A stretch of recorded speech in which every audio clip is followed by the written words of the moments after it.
नमस्ते। मैं दीपान्विता चंदा मेहता हूँ।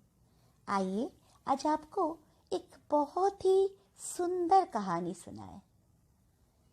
बहुत दिन पहले की बात है। एक शहर में एक साहूकार रहता था।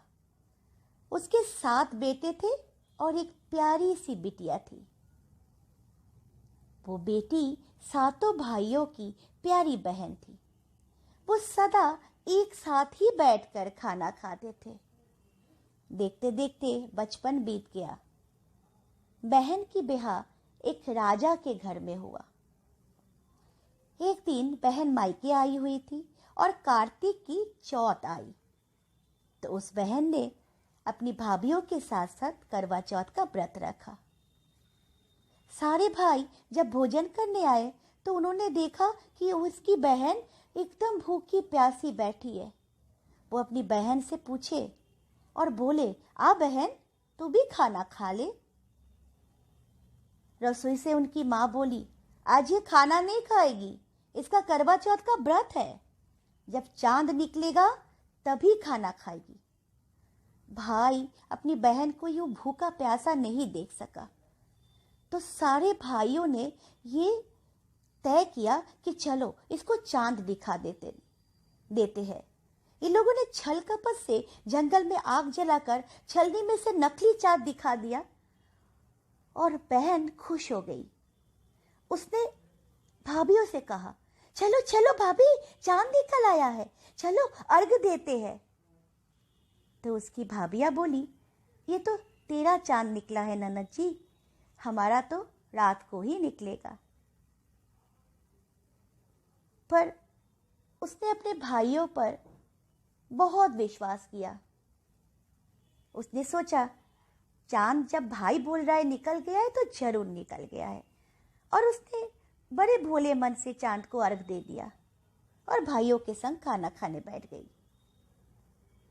पहला टुकड़ा तोड़ा तो उसमें से बाल निकला, तब भी नहीं समझी। दूसरा टुकड़ा तोड़ा तो छींक मारी, तब भी नहीं समझी। तीसरा टुकड़ा तोड़ा तो राजा के घर से बुलावा आ गया कि राजा का लड़का यानी कि उस लड़की का पति बीमार हो गया है, जल्दी लड़की को भेजो। लड़की को सजाने के लिए माँ लड़की की पहनने के लिए 3 बार संदूक खोली और तीनों के तीनों बार सफेद कपड़े ही निकले। देर हो रही है सोच के माँ ने सफेद कपड़े पहनाकर ही लड़की को ससुराल भेज दिया। पर हाँ, माँ ने एक समझदारी की, लड़की के पल्ले में एक सोने का सिक्का बांध दिया और बोली, बेटा रास्ते में जो भी मिले उसके पैर पड़ती जाना, और जो तुझे सुहाग का आशीष दे उसे ये सोने का सिक्का दे देना, और याद करके पल्ले को गांठ जरूर लगा लेना। अब उसे रास्ते में जो कोई भी मिला सबके पैर पड़ी, पर किसी ने भी उसे सुहाग का आशीष नहीं दिया। जब वो ससुराल पहुंची तो दरवाजे पर उसकी छोटी ननद खड़ी थी। वो जब छोटी ननद के पैर पड़ी तो ननद बोली, सीली हो, सपूती हो, 7 बेटों की माँ हो, मेरे भाई के सुख को देखो। उसने तुरंत अपने सोने का सिक्का ननद को दिया और पल्ले को गांठ मार ली। पर जब वो अंदर आई, हाकर देखी, हाय, उसका पति मरा पड़ा है। अब वो उसे लेकर एक कोठरी में पड़ी रही। 1 साल तक उसकी बहुत सेवा करी। उसकी सास इस समय दासी के हाथ बची कुची रोटी उसको भेज देती, पर वो वही खाकर संतोष कर लेती। इस प्रकार उसे अपने पति की सेवा करते करते 1 साल हो गया। फिर से करवा चौथ का व्रत आया। सारी पड़ोस ने नहा धोकर करवा चौथ का व्रत रखा। सबने सिर धोकर हाथों में मेहंदी लगाई, चूड़ियां पहनी। वो सब देखती रही, चुपचाप देखती रही, आंखों में आंसू लेकर देखती रही। एक पड़ोसन बोली, तू भी करवा चौथ का व्रत कर ले। तब वो बोली, मैं कैसे कर सकती हूँ? तो पड़ोसन बोली, चौथ माता की कृपा से सब ठीक हो जाएगा। पड़ोसन के कहने से उसने भी व्रत रख लिया। थोड़ी देर के बाद कड़वे वाली कड़वे बेचने वाली आई और बोली, कड़वे लो रे, कड़वे लो, भाइयों की प्यारी कड़वे लो। ए कड़वे वाली, मेरे को भी कड़वे दे जा, वो कहने लगी। तो वो कड़वे वाली बोली, मेरी दूसरी बहन आएगी, वो तेरे को कड़वे देगी। दूसरी कड़वे वाली आई, कड़वे ले लो रे, कड़वे ले लो, भाइयों की प्यारी कड़वे ले लो। ए कड़वे वाली, मेरे को भी कड़वे दे जा। तो वो बोली, मेरी तीसरी बहन आएगी, वो तेरे को देगी। इस तरह 5 बहन आकर चली गई, पर किसी ने भी उस लड़की को कड़वे नहीं दिए।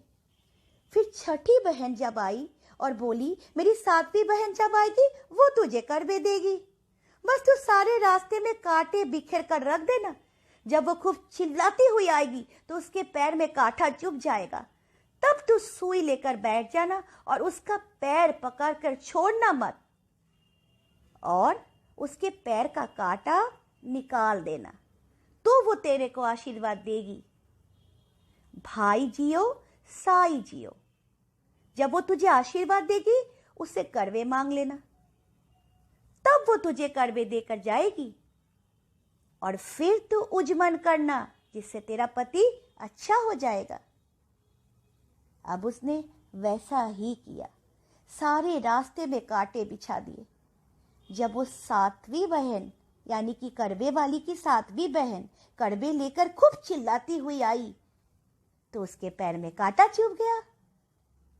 उसने उसका पैर पकड़कर छोड़ा ही नहीं और धीरे धीरे उसके कांटे निकाल दिए।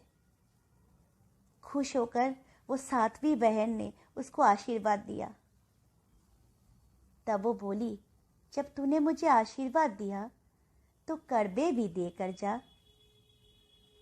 वो कड़वे वाली बोली, तूने तो मुझे ठग लिया। ये कहकर उसने उसे कड़वा दे दिए। अब कड़वे लेकर उसने उजमन की तैयारी की, व्रत रखा। राजा का लड़का एकदम ठीक हो गया और जैसे नींद में से जागा हो ऐसे उठकर बोला, प्रिय मैं बहुत सोया। वो बोली, नहीं जी आप सोए नहीं, 12 महीने हो गए हम आपकी सेवा कर रहे हैं। और फिर उसने चौथ माता का उजमन अच्छी तरह से किया। अब उसने चौथ माता की कहानी सुनी और फिर दोनों पति पत्नी चौपर खेलने लग गए। इतने में उसकी दासी तेल और गुड़ की डली लेकर वहां आ गई। दोनों को खेलते देखकर सासू को जाकर बोली, महलों में खूब रौनक है, तेरी बहू चौपर सार खेल रही है। इतना सुनकर सासू दौड़ कर देखने को आई और बेटे को जिंदा देखकर बहुत खुश हो गई। बहू ने सासू के पैर दबाए और सासू बोली, बहू सच सच बता, तूने ऐसा क्या किया कि मेरे मरे हुए बेटे को जान मिल गई। उसने सारा हाल अपनी सासू माँ को बताया तो राजा ने सारे शहर में ढिंढोरा पिटवाया कि अपने पति के जीवन सुरक्षा के लिए सब बहनें आज से करवा चौथ का व्रत रखें और पहले पर्वे को अपने पीहर में जाकर उजमन करें। हे चौथ माता, जैसे राजा के लड़के को जीवन दान दिया, वैसे सब के पति को लंबी जीवन देना, सबके सुहाग की रक्षा करना। हे चौथ माता,